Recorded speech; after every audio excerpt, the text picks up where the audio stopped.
Hi guys, welcome to a little bit of woo. I'm your host Jill Thomas. So this video is presented for entertainment purposes only. I am not a doctor. I am not a lawyer. I'm not a counselor. I am not a stock portfolio manager, even though I talk about stocks a lot. And basically, if you need one of those, call one of those. I just tell it like it is, or like I see it, right? And sometimes, 100%, sometimes I am just plain wrong. I'm right a lot, but sometimes I am just plain wrong. So, use your own intuition because it's always going to be stronger and more important than anything I say. Okay. So let's talk about this week. Oh my gosh, you guys. Yeah, it's been a lot. I wanted to talk. I'm gonna start with something some of you guys might be interested in, some won't. Humor me, okay? So a lot of people in readings these past couple of weeks have been asking about cheating stuff. And so I'm gonna give some great advice I usually only give to my private clients.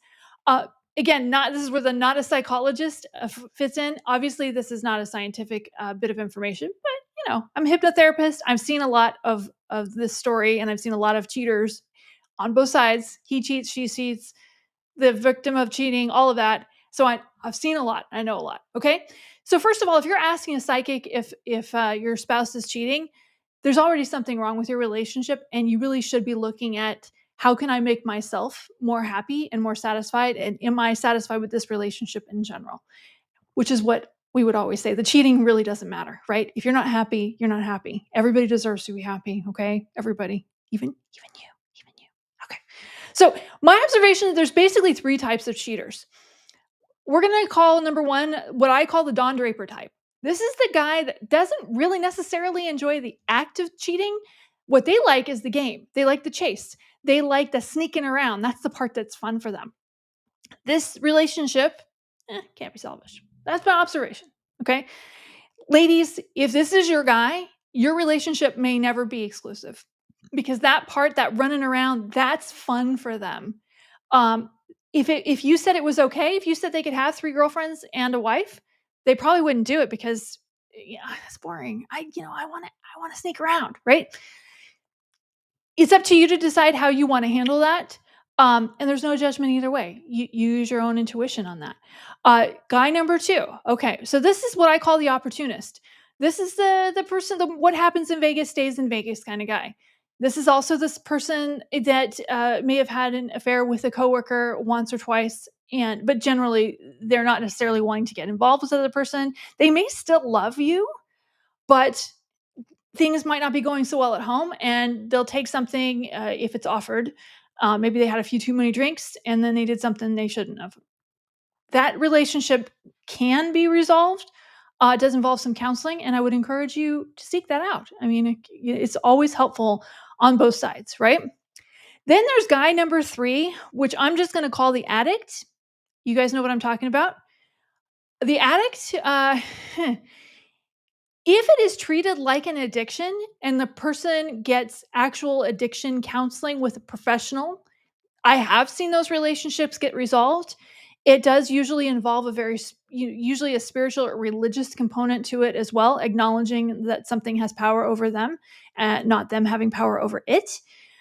I I would say that it is so much work though that a lot of women might not want to sign up for that, but that's up to you to decide for yourself. But those relationships I have seen survive and thrive. I actually used to have an addiction counselor, a man down the hall that I used to refer people to who for that, and he had some amazing results. But it did involve a lot of work on both sides, and a need to acknowledge that there was a serious problem. You may or may not want to do that. But ultimately, at the end of the day, some people choose to stay in relationships that are not exclusive for situational reasons, and there's no judgment for that. That's up to you. That's a personal decision that you have to make. You're welcome to make an appointment with me still, but I will tell you at the end of the day that is always going to be your decision. One more thing on breakups, though. Right now, I'm recording this on July 22nd at 2 p.m. Pacific. We're in Mercury in retrograde, and if you guys have seen my frequent guest, Jacqueline Holton on, I've actually had this conversation with her about breaking up with somebody during a retrograde, not the one I married. And I can tell you that she's told me if you break up with somebody during a retrograde, you'll get back together with them before the end of it, and actually that's what happens, so I'm just gonna warn you.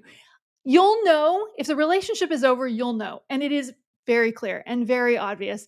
And if you're still sitting on the fence, then it's not the right time. You wait till you know. When you know, you know. And it sometimes it becomes like the only decision.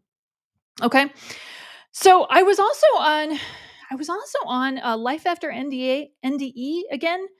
I recorded it I think on Thursday or Friday, but she hasn't aired it yet. So if you're seeing this after watching that, just know this was recorded after. And I'm going to try to give some of the information that I gave on the show because it hasn't aired and it's been about a week. So, oh my God, you guys, did you see that Coldplay thing? You guys, for if you're the one person that doesn't know what I'm talking about. So Coldplay had a concert and they flashed up on the screen, like the kiss cam, and it was a couple that didn't want to be on camera. And he said, "Oh my gosh, I hope you guys," something like to the effect of, "I hope you're not cheating." And they totally were, right? They were there, not with their spouses, and it was such a typical Mercury in retrograde thing, right? A disclosure thing. What I had been talking about, lots of disclosure happening. Yeah, unfortunately, we're going to be seeing more disclosures. The naughty list, the scandal around the naughty list isn't going away. And there's a lot of people who don't want to be named on that naughty list, who don't want the naughty list coming out. I think eventually we're going to be seeing a lot of it, maybe not the whole list, but screaming and yelling is good. It draws attention to the fact that we're not being told everything. But do I think we're going to get it? No, before the end of the administration. No, I really don't. I really don't. So, one thing I have said though, and I've said it before, and I'll just reiterate, I do see Trump, Netanyahu, and Putin all kind of leaving power around the same time. Now, when I say around the same time, it could be within the same 1 year period, but when one goes, just trust that the other two are going to be leaving power soon after. Um, Time is relative, and understand that when we're talking with spirit guides and they're giving us spirit guide information, it's hard to determine exactly the time because basically they don't wear watches. Trying to pass their information can be rough, but I do see that happening end of the year, part of 2026. And I do see them having conversations around it around the midterm about the new administrations coming in and those groups. The next president, I do see it being JD Vance, and I do see some shifts in agendas. I think in some ways some people are going to be happier with him than they are with the current president. I also do see some shifting in priorities. So one thing that I'm a little concerned about, because I was seeing it intuitively, is I do think they're going to be going after same-sex marriage. I think they're going to be trying to throw it back to the states. I'm not 100% sure they won't succeed in getting it thrown back to the states through the Supreme Court. Now, having said that, does it mean that same-sex marriage is going to be abolished? No, I think that the individual states might decide. I think some states, believe California, I might be wrong about that one, has actually written it into the Constitution. So if it does go back to the states, then it will be the law there. But what we'll hear in this is what the guides are showing to me. We're going to hear it's for moral reasons, right? What I'm seeing though is it actually has to do with taxes. Uh, Dual income, no kids is what they're looking at. And they're thinking two of those individuals in relationships would pay more taxes than those two couple as a married couple would pay. Uh, I was shown people in some of the problematic states, running to lawyers to try and protect the assets of their family unit, because the last thing you want between you and your spouse's inheritance is somebody from the government with their handout, taking the government share. I do see lawyers kind of specializing in that. I think this happened before same-sex marriage was legal. I know somebody in my family. We had somebody in the family who was gay and died, and I know that his partner, had some legal trouble collecting on assets too. It was before gay marriage was legal. I unfortunately do see some of that happening, but I believe there will be ways to protect it. I'm not saying this to scare you guys. Um, I'm saying it to just be mindful of the fact that if you start hearing talk about that in the administration, that they're serious, and that you need to go talk to a lawyer and make sure that there's a trust or something set up so that your partner gets everything if something happens to one of you guys, okay, and that the kids are protected. That's what I'm seeing. I'm sorry. I hope I'm wrong. I really do. I really do. I hope I'm wrong, because that is just such a sad situation. But interestingly enough, I do see that it is about tax revenue, because somebody's done the math. Somebody's figured out like how many gazillions of dollars married gay couples are not paying in taxes. and that's what they're looking at, okay, you guys? Um Aliens. I want to talk about aliens. Okay, so I'm seeing that before the end of the year and part of the next year, more and more, we're already seeing these disclosure events, but I'm seeing much more awareness on individual levels of what's going on with interplanetary beings. I think we may even see more very credible people coming forward and saying, "Hey, I know I look like a human, but I'm actually from the Pleiades.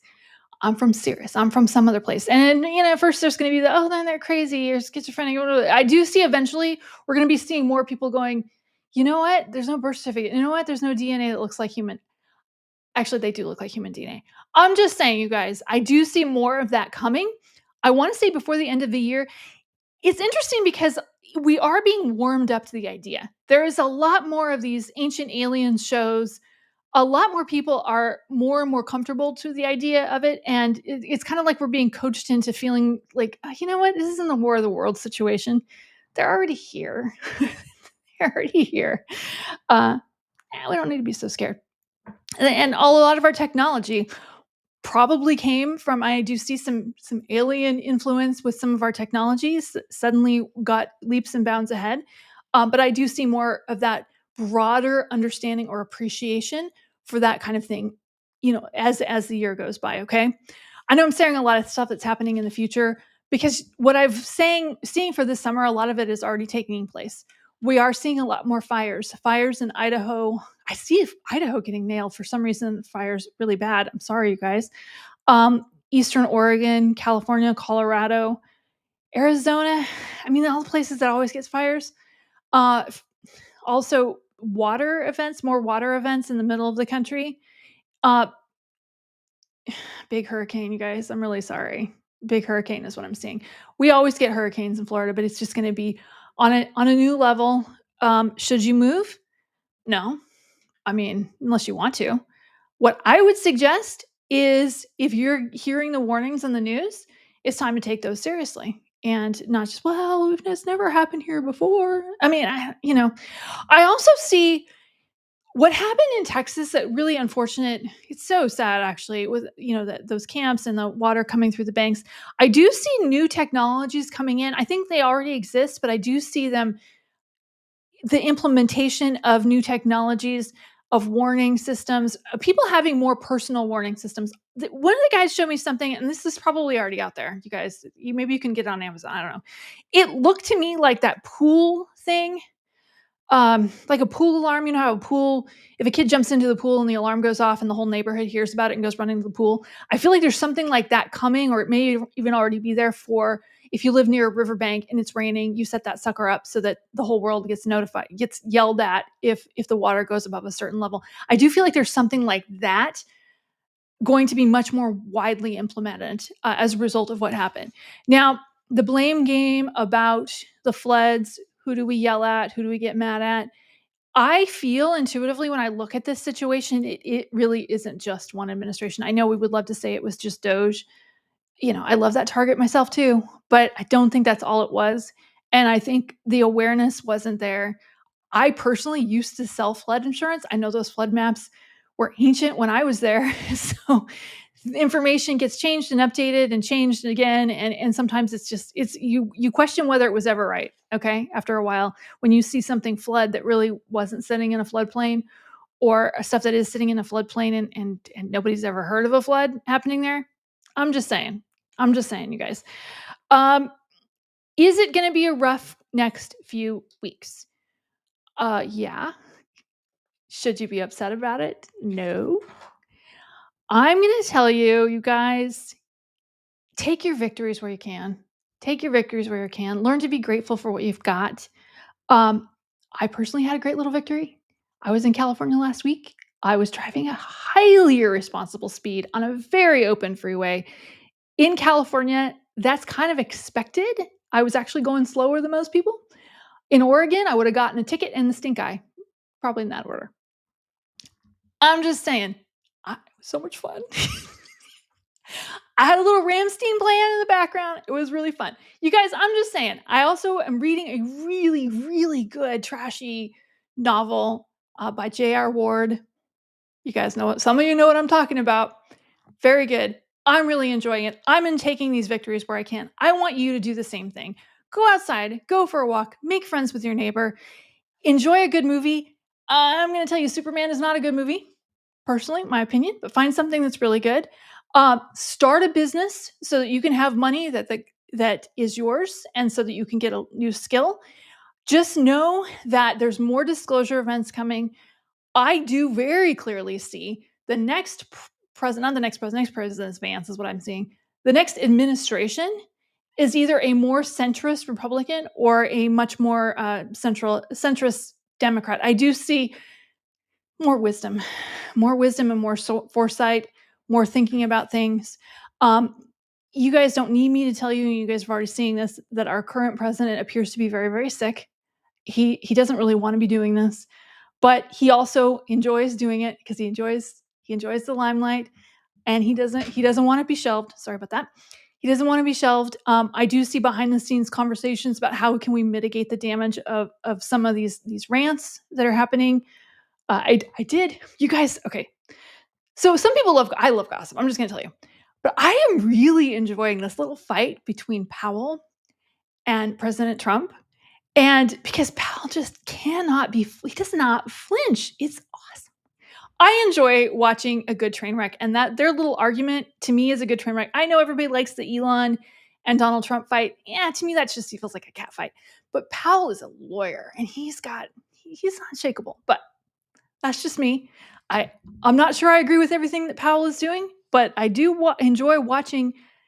I do enjoy watching Donald Trump trying to make him do what he wants him to do, and Powell going, "No thanks, I can't be fired thanks to the Supreme Court." But nice try.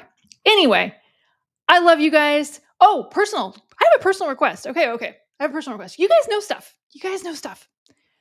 I want to post some videos that I would get in trouble for YouTube for. Okay, and I was looking at Patreon, you guys.